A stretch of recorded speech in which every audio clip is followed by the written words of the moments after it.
Après Jean-Paul II en 1988, le pape François se rend au Parlement européen à Strasbourg le 25 novembre prochain. Quel sera son message et quels sont les rapports entre le Saint-Siège et l'Union européenne? Nous avons rencontré Alain Le Beaupin, nonce apostolique auprès de l'Union européenne.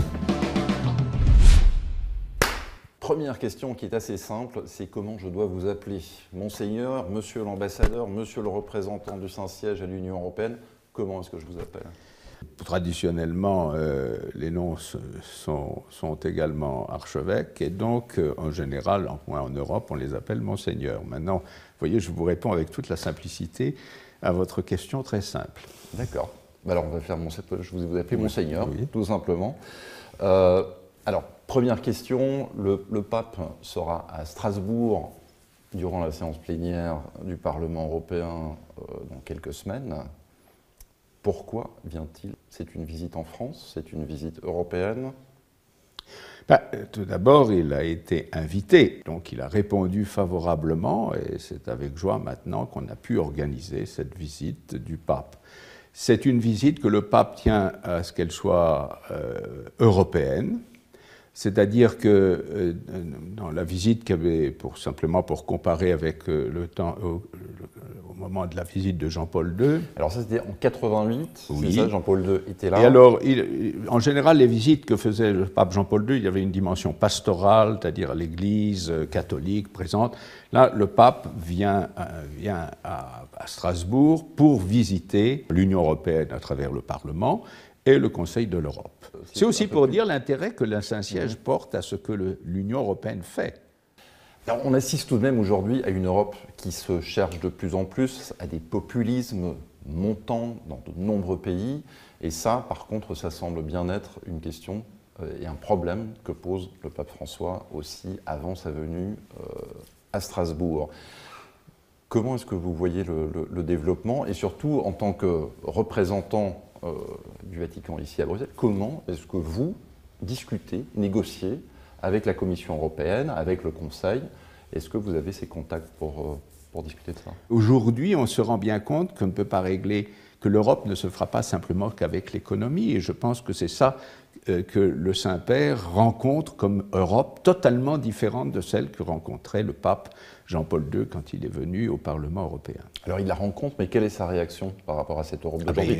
On a eu des élections le 25 mai, alors on va bien sûr attendre qu'il le dise lui-même, c'est sans doute ce que vous allez dire, mais quelque part, on aimerait un peu savoir quelle est cette vision. Oui, mais je pense que tout le monde était inquiet un peu parce que c'est un pape qui n'est pas européen.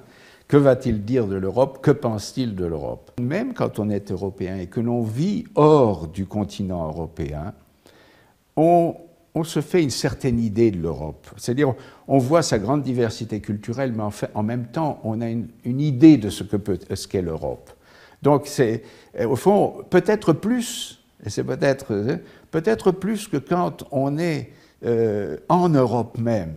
Alors justement, par rapport à tout ce qui se passe, surtout vous avez parlé de l'immigration, on va parler rapidement de Lampedusa, qui est un peu le symbole de cette immigration.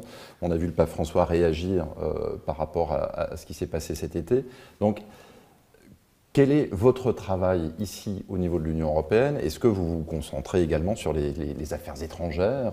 Est-ce que vous avez eu des contacts avec Madame Mogherini? Sur ce plan-là, bien entendu, comme je suis le nonce apostolique auprès de l'Union européenne, je suis tout ce qui se passe à l'intérieur de l'Union, c'est-à-dire tout ce qui fait partie de l'effort d'intégration européenne. On suit très fortement tout ce qui se passe à l'intérieur de l'Europe, d'abord parce que l'Église catholique en particulier, puisque je pense le pape, est présente.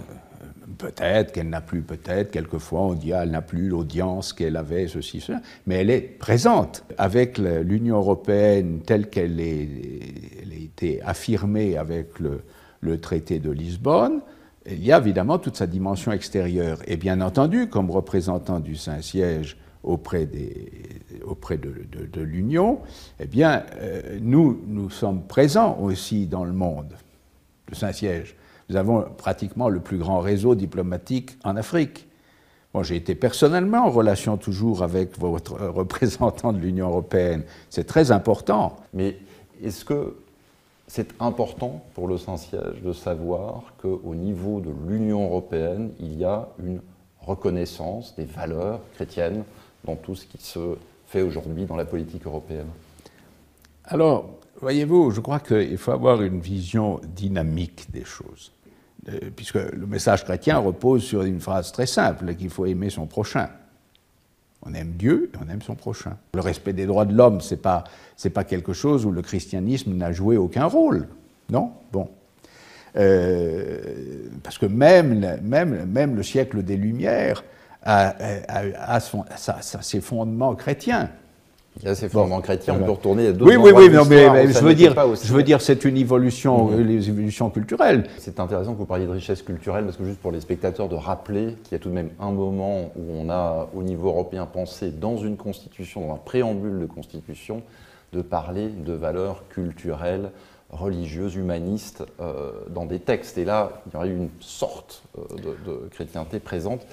C'était un peu le plus petit commun dénominateur sur lequel s'étaient accordés des conventionnels. Mais si vous voulez, même si on avait ce texte, ce qui est important, c'est pas d'avoir le texte, c'est d'avoir la réalité.